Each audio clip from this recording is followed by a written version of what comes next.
What if I told you that one of history's most feared monsters was actually a victim, and that the real story of Medusa is far darker and far more tragic than the myth we grew up hearing?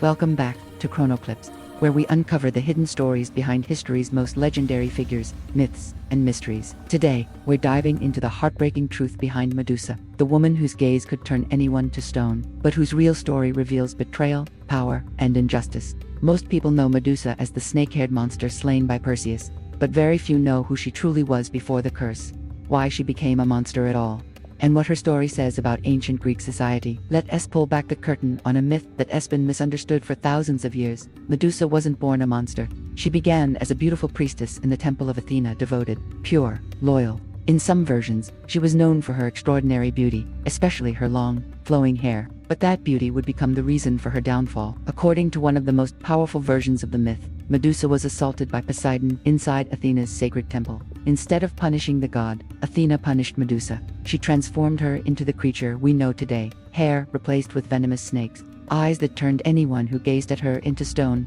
a face twisted not by nature, but by a curse. This wasn't the story of a monster, it was the story of a woman punished for a crime committed against her. Medusa fled to a remote island, far from humans, not because she wanted to hurt anyone, but because she was terrified of hurting someone accidentally.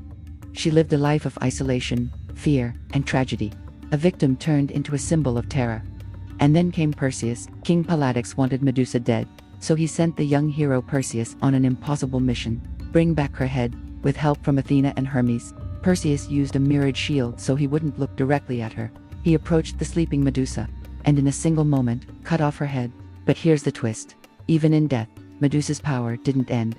From her blood came Pegasus, the winged horse, and in many ways, her image became a protective symbol carved on shields, armor, and buildings to ward off evil. Medusa, the monster, became Medusa, the protector.